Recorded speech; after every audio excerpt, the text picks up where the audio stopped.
Denny Hamlin had a dominating performance in Watkins Glen last episode after easily winning by over 11 seconds ahead of second place Gary Owen. Now we head into Michigan for the second time, where Joey Logano won earlier this season.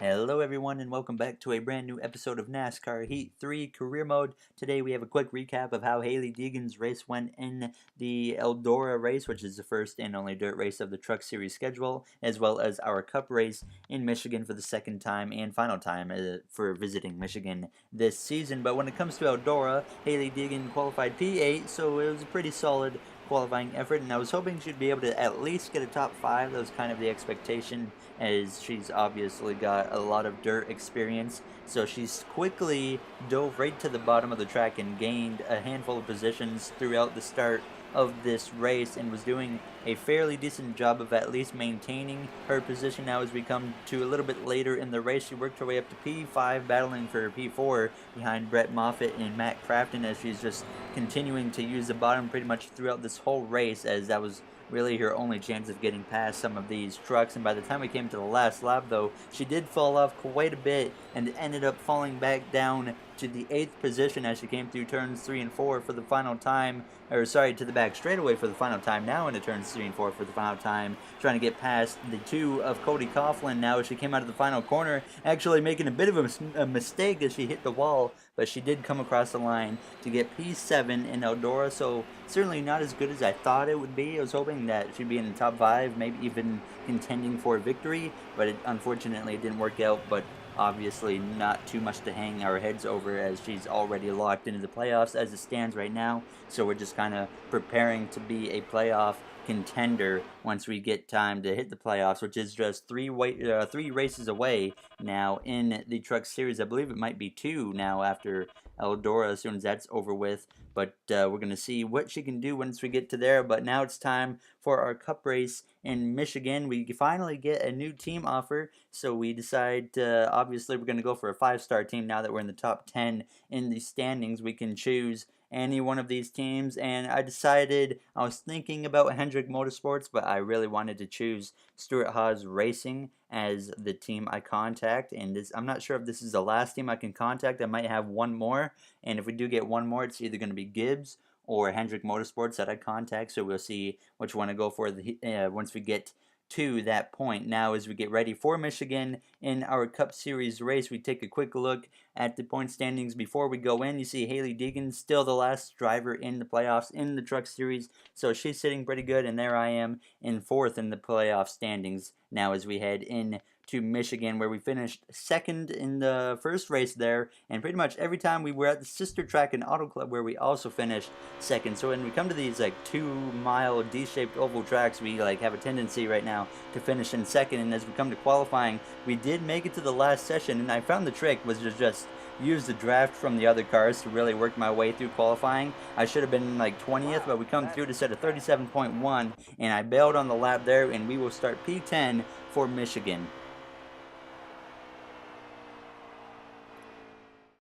This week, the Monster Energy NASCAR Cup Series races back to Michigan International Speedway for the second and final time this year. Michigan is the fastest track in NASCAR, making it a favorite of race fans. In 2017, another fan favorite, Kyle Larson, won here, making it 3 straight Cup wins at Michigan. That hasn't been done since Bill Elliott did it all the way back in the 1985-86 season. Can Kyle do it again today? Or will someone else start a hot streak of their own? Well, it's time to head down to the track and find out. NASCAR Racing is next. All right, we are ready to get this race going. Truex will start on the pole. Joey Logano won the first race here earlier in the season. Kevin Harvick missed the driver's meeting. He is sent to the back, and Chase Elliott failed technical inspection, so he is sent to the back as we get ready to go green in the DC Solar paint scheme for the first time in a handful of races now, as the green flag is about to wave as Truex will lead us to the green, and the green flag is out, and we are underway from the 9th starting position as we gain 1 spot due to a driver being sent to the back as we cross the the line to finally take the green, as we have Clint Boyer on the outside front row falling back early as we sit behind the 11 of Denny Hamlin, as Truex leads us on the inside line ahead of the outside line through turns 1 and 2 for the first time now on the exit of turn 2. Not a very great start for me, as we lose a little bit of ground to the 11 car, but doesn't look too bad now as we go down the back straightaway on the inside of the 21 of Menard going into turn 3 behind the 11 of Hamlin. We just barely touch him in the back, and that unsettles the car very easily, and we lose quite a bit of grip. But thankfully, we hang on to the car and make it through without any problems as we exit turn 4, coming down the front straightaway to complete lap 1 in this race as we pull ahead of Menard in a huge run down the front straightaway with this draft as we go to the outside of the 11 for a brief moment now in turns 1 and 2. And once again, we have the run on the middle line getting right on Hamlin's door as we exit turn 2 down the back straightaway. We will definitely be able to clear the 11 down the back straightaway to take P6 from him, so we've gained 3 positions on this opening lap and a half so far here in Michigan. Now as we approach the top 5 cars of Logano, Kyle Busch, Clint Boyer, Martin Truex, and I believe that is Paul Menard up there, or Ryan Blaney in second place. Now as we come to the end of lap 3, you see that we've got 2 lines being formed right here, and I immediately go up to help the 22 and the 14 of Boyer to kind of make it even 3 and 3. It's kind of like a little tiny pack race happening up here in the top 6, which is pretty interesting. And this outside line that I joined helped propel Clint Boyer just ahead of Martin Truex Jr., but through the corner, it looked like Truex almost got to his inside, but he could not do it now as Boyer is clear for the lead now as we approach the back bumper of the 22 alongside the 21 of Paul Menard as we come into turn 3, now pushing the 22 into the corner now as we go a little bit wide, losing some ground on the middle line of the corner as the 12, it is the 12 of Ryan Blaney, not Paul Menard, trying to get under the 78 of Truex, but he was unable to do so as Boyer tries to pull away for the moment now as Logano leaves me hanging and drops to the bottom line. Certainly not what I wanted to see, but there was nothing I could do about it obviously now as we're the only car left on the top. Now as Truex slides up, and now he's going to kind of join me in this top line, but this little tiny pack race that we had going broke up quite a bit. Now as you see that I fell back quite a ways, and so did Ryan Blaney as I sit P5 as Logano's second now, Kyle Busch is third, and I believe Clint Boyer's leading as Truex, he drifted backwards, as well did myself and Ryan Blaney. Now with just 5 laps to go on this stage, I decided to try to make a move to the inside of the 12 of Blaney as we go into turns 3, trying to get up to P4 now as we come through the corners, sliding up just a little bit, but we do clear the 12 of Ryan Blaney on the exit of turn 4, setting ourselves up pretty well. But he had a pretty strong run on the exit of the corner, and by the time we came to the final lap of this stage, he was able to get back past me, and I decided that we might as well kind of settle in P5 because I would rather start on the inside line for the next stage 2, even though we're likely going to be pitting here, so who knows which line we're going to be starting on when it comes to pit stops in this game. But I decided to push Blaney down the back straightaway for the final time as we come into turns 3 and 4 as Logano and Kyle Busch battle for second place, and we just ride behind Blaney in P5 as Clint Boyer is going to come across the line and win stage 1, and we will just casually ride behind the 12 and get P5 in stage 1. So a solid start to this race as we get ready to approach stage 2, and obviously we should be making pit stops as Jimmy Johnson gets the last stage point in P10, and we will be taking 2 cans of fuel, and I decided 4 tires really should be the way to go, and it was. We come out P5 just where we came in, and now we get ready to go green for stage 2. Clint Boyer is ready to lead us to green, and the green flag is back out in Michigan. Stage 2 is underway as the 22 of Logano on the outside front row quickly falls backwards as we get close to the 18 of Kyle Busch now as we approach turn 1 with help from Paul Menard and the 21 on my back bumper. And as soon as we come into turn 1, I just lose a ton of ground to the cars in front of me. Certainly not a good restart, and I don't know what I did wrong on that restart, but certainly hopefully we don't have this happen again because we lose a position to Ryan Blaney. Now the 20 of Eric Jones is on my outside trying to pass me as well as we come into turns 3, but we do maintain on his left hand side as we come into turns 3, clearing the 20 now as we come out of turn 4. So we only lost no positions actually. I think we gained a position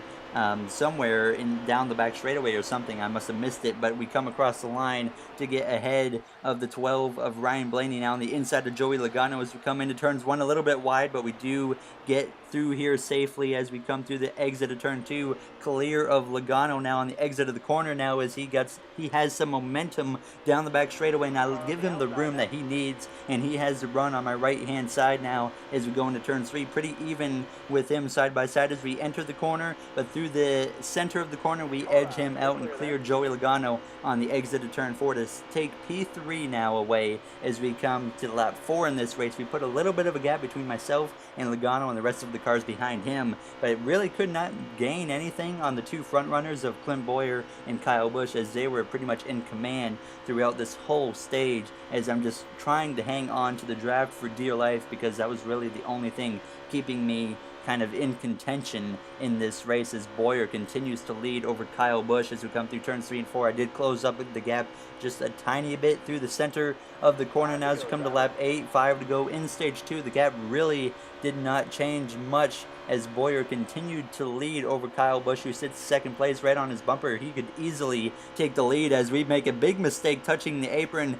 and that's going to cause me to actually lose the draft to the 18 car, and that's really when I started to fall off in this stage, as they were pretty much able to drive away as we come through turns 3 and 4, and I was just losing so much time. By the time we came to the last lap in the stage, you can see the 18 and the 14 are long gone now as we have the 10 car of Eric Almirola and P4 on my back bumper trying to make a pass on me, and I really need to be defensive here down the back straightaway, trying to make sure I get an inside line starting position to start stage 3. So I go pretty defensive into turn 3, making sure the 10 doesn't get to my inside now as we come through the final few corners, as Bowyer looking like he will once again win stage 2, as Busch does look to his inside as we come across the line, but Clint Bowyer wins stage 2, and we will hold off Almirola for P3 in the stage.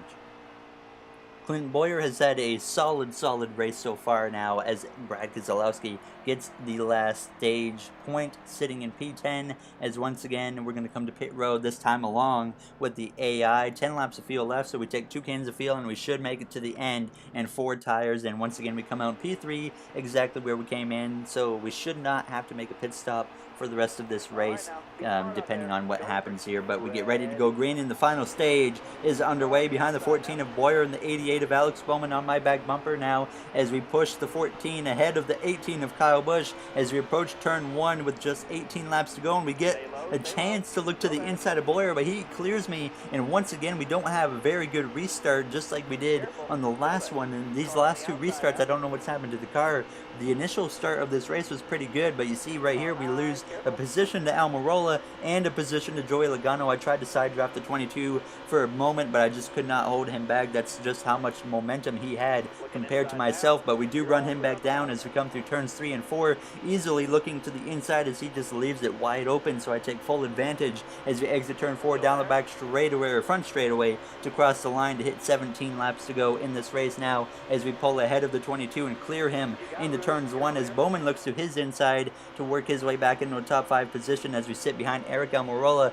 who's in a tight situation in points right now. He is the first car outside of the playoffs, trying to have some good runs before the end of this regular season to get himself in, but he's quite a ways out right now, where if he doesn't have a really good run, he might be in a must-win situation here very shortly as we approach the final few races of this regular season, as Clint Bowyer continues to lead now down the front straightaway ahead of second place Kyle Busch. As we come to lap 36 now, you do see Kyle Busch did get to the inside of Clint Bowyer, and I'm just trying to make sure I'm on the inside line, as Bowyer, he's hung out to dry on the top, and he's going to fade probably pretty quickly, but there's quite a bit of a gap between myself and Almirola, which might allow the 14 to slide down in front of me, as he looks like he might try to do so, but I have such a huge run, he moves back up the track, and he's not going to stay in my way as we look to the inside of Bowyer and clear him as we come into turn 1, and Almirola looks to the inside of Kyle Busch as they both run up the track, but Almirola is going to take the lead now. Like we said earlier, he's nearly in a must-win situation, so we might need some help, as I tried to take a 3 wide for the lead, but I did not have the help and the momentum to do it, as they sit side by side for the lead in front of me as we come through turns 3 and 4. Almirola does clear the 18 of Kyle Busch for the lead, and as of right now, if the race ends, Almirola will lock himself into the playoffs and kick Eric Jones outside of the playoffs now as we cross the line to hit 13 laps to go, side by side with Kyle Busch as we come into turn 1, and we were able to take second place from Kyle Busch, which is the highest position we were finally able to get to in the race, as Alex Bowman runs the 18 way of the track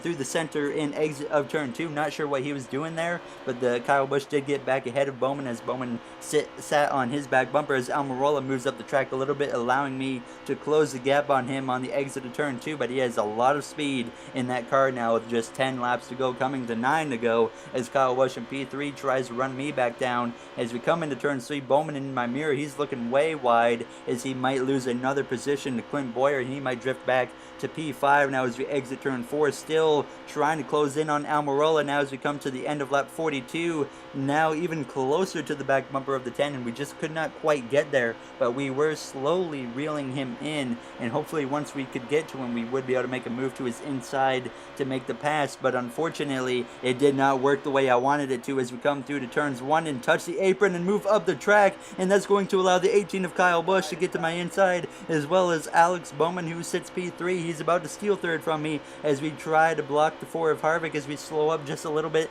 so I can get back into the bottom line as we lose a few positions just from that simple little mistake, and that really might cost me the race at this point now. And as we come to a lap later, Bowman looking to make a 3 wide for the lead as Kyle Busch and Almirola were caught battling side by side, pushing wide in turns 1 and 2 down the back straightaway. Bowman edges out Busch for the lead in a 3 wide move. What a very ambitious move from the 88 of Bowman as we go to the inside to help him, as Almirola will fall all the way back down to P3, 4, maybe even 5th, the way it's looking for him now as we battle side by side with Kyle Busch once again down the front straightaway as we side draft him as Bowman pulls away to hit 6 laps to go. We do edge in front of Kyle Busch down the front straightaway as we go into turns 1, so certainly our race isn't over, but we go wide into turn 1, allowing the 4 of Harvick to get to my inside, and I just completely made a mistake there, allowing Harvick to have the chance to get to my inside, and once again we finally got back into a position where we might have a chance, and we gave it up now as we slow up just a little bit, allowing myself to get in behind the 14 of Clint Boyer, and I kind of screwed that up again as we get hit in the left rear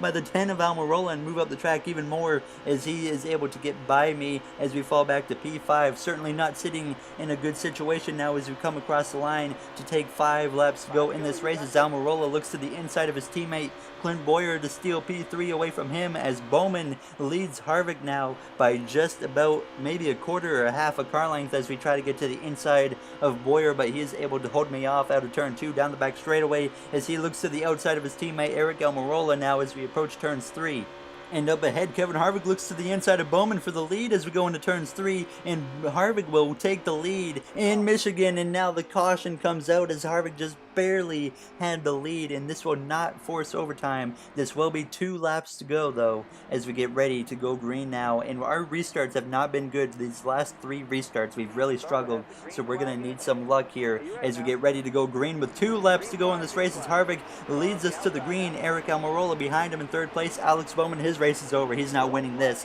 as he's restarting on the top line, unfortunately for him, as we push the 10 of Almirola with Eric Jones in the 20 behind us. Almirola does not need the 20 to have a good finish as now we lose some momentum through the center of the corner, not what we needed at all, and that's unfortunately really going to cost us down the back straightaway side by side with the 18 of Kyle Busch as Harvick is in command down the back straightaway as we side draft the 18 as we go into turns 3. Almirola on the inside of the 88 of Bowman taking over 2nd place as we get to the back bumper of the 14 of Clint Boyer, trying to get to his inside, but instead I get into his bumper as Bowman continues to fall down the order as we look to the inside of Boyer on the apron as a white flag is in the air for the final time around Michigan as Harvick leads as we go side by side with Clint Boyer into turns 1 for 3rd position, but we move up the track pushing wide now, and that's going to allow Boyer to get the momentum on the exit of the corner to hold on to P3 down the back straightaway. It's an all Stewart-Haas top 3 as Almirola tries to steal the victory from Harvick down the back straightaway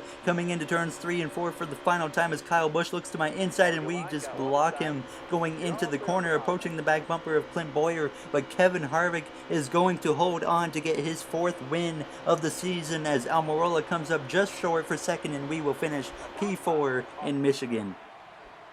Certainly a very exciting kind of last quarter of this race. We had one heck of a battle up front with the top 5 cars just did not want to separate from each other, and we had a really good battle with everyone up here, and Kevin Harvick comes out on top, and he did not run in the top 2 or 3 this whole race, I don't think, and he ended up winning this race, I believe. Yeah, Kevin Harvick started in the back and won this race after he got sent to the back from missing, I think it was a driver's meeting. So certainly a great performance from Kevin Harvick. Clearly the fastest car if he can go from the back to the win. Now, as we have a message from Austin Dillon and some other drivers. You're really improving out there. Just keep pushing. Austin Dillon complimenting my improvement as AJ Allmendinger. He thinks we're very good, and so does Brendan Gaughan, as they are very happy, and hopefully we continue to make drivers happy as we approach the playoffs. And in the next episode, we will have a recap of Hailie Deegan's race in Pocono. That'll be the final time they go there. Hopefully, maybe she can get another win, as there's just 3 races to the playoffs in the Truck Series and just a few races left. I think 3 as well in the Cup Series, 3 or 4. But that'll do it for this episode. There's the point standings. Harvick leads the playoff standings with 28 playoff points and 4 wins. And Eric Almirola is now 40 points out, so he is going to have a very good run. Otherwise, he's going to have some trouble. He's going to be in a must-win situation. But I will see you guys in the next episode. If you enjoyed, comment, like, subscribe. Those would all be very appreciated. I will see you guys next time. Have a good day.